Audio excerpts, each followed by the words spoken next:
Hello, boys and girls. Welcome back to Storytime with Miss Crystal. Today, we'll be reading Julius, the Baby of the World. The author and illustrator of our story is Kevin Henkes.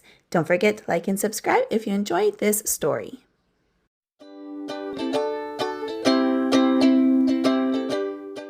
Before Julius was born, Lily was the best big sister in the world. She gave him things, she told him secrets, and she sang lullabies to him every night. After Julius was born, it was a different story. Lily took her things back. She pinched his tail, and she yelled insulting comments into his crib. "I am the queen," said Lily, "and I hate Julius." But her parents loved him. They kissed his wet pink nose. They admired his small black eyes, and they stroked his sweet white fur. Lily thought his wet pink nose was slimy. She thought his small black eyes were beady, and she thought his sweet white fur was not so sweet, especially when he needed his diaper changed. "Julius is the baby of the world," chimed Lily's parents.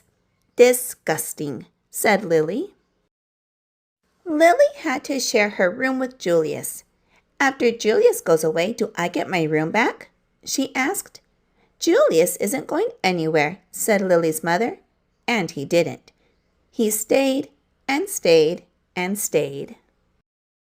Lily was supposed to be very quiet while Julius slept. "After Julius goes away, can I talk like a normal person again?" she shouted. "Julius isn't going anywhere," said Lily's father, and he didn't. He stayed and stayed and stayed. "We want Julius to grow up to be as extraordinary as you," said Lily's mother.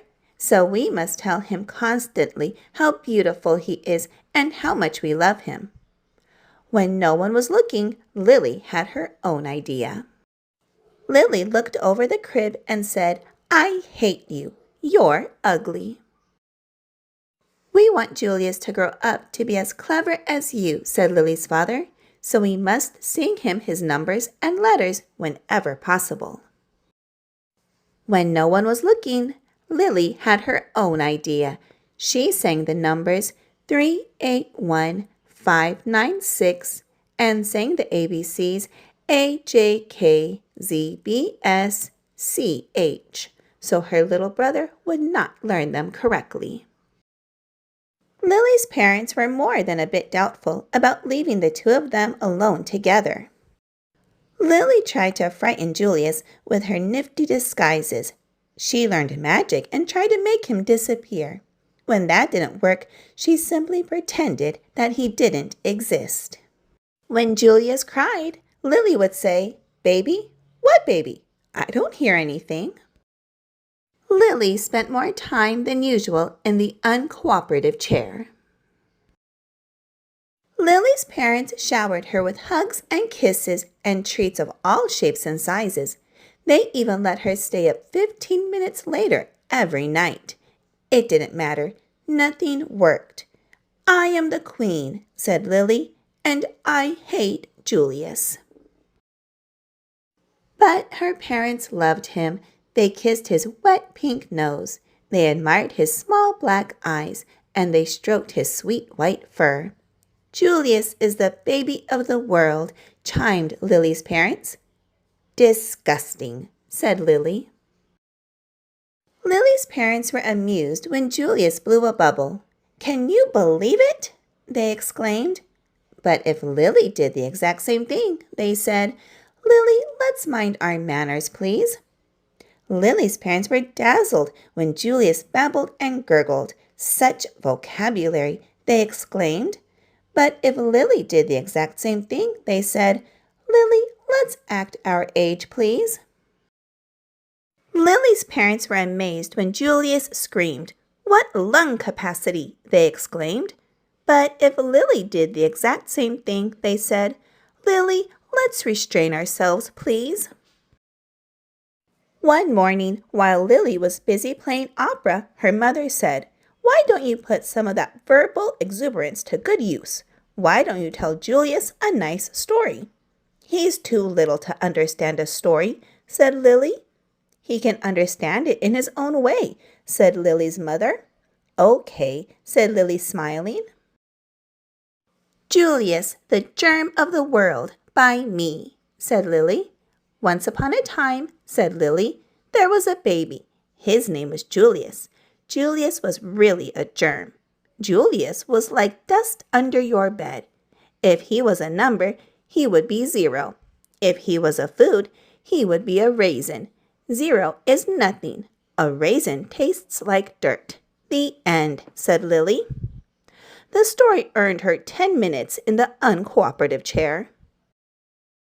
Lily warned her friends Chester and Wilson and Victor about babies. "Trust me, they're dreadful," she said.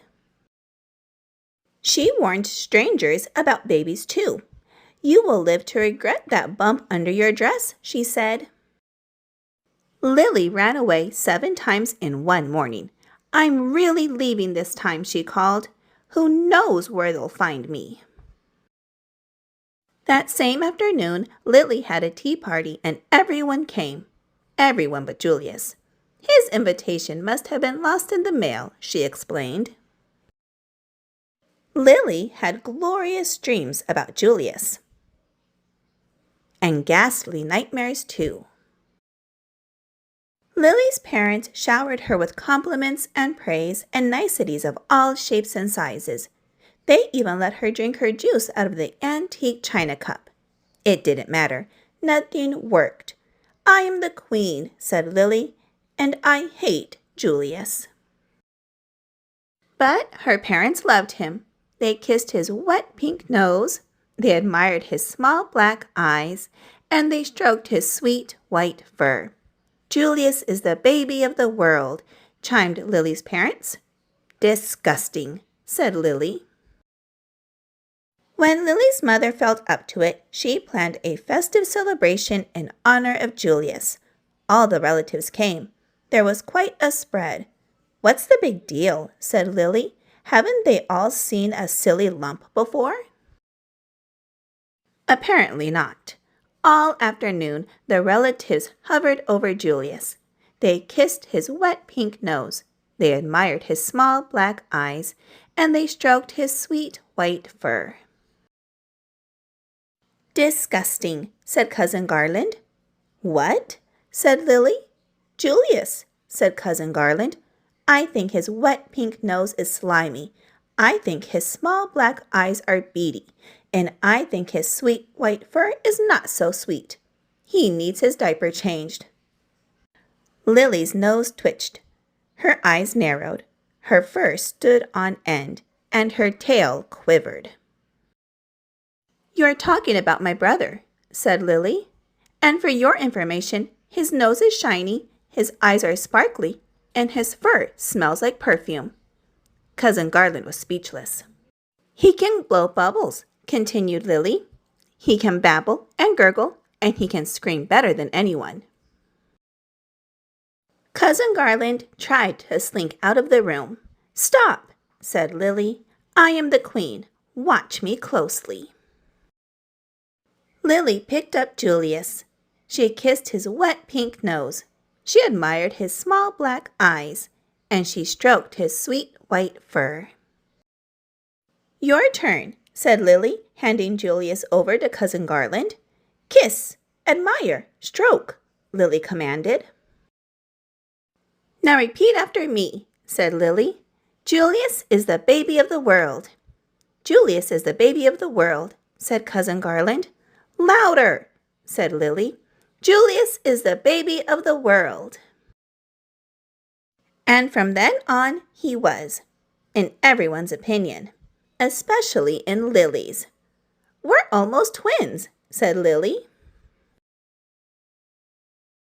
All right, boys and girls, I hope you enjoyed this reading of Julius, the Baby of the World. If you would like to add this book to your collection, I'll have it linked down below in the description box. And don't forget to subscribe to my channel so you don't miss any uploads that I add. I hope you all have a wonderful day, and I will see you again soon in a couple of days with a new read aloud. Bye-bye.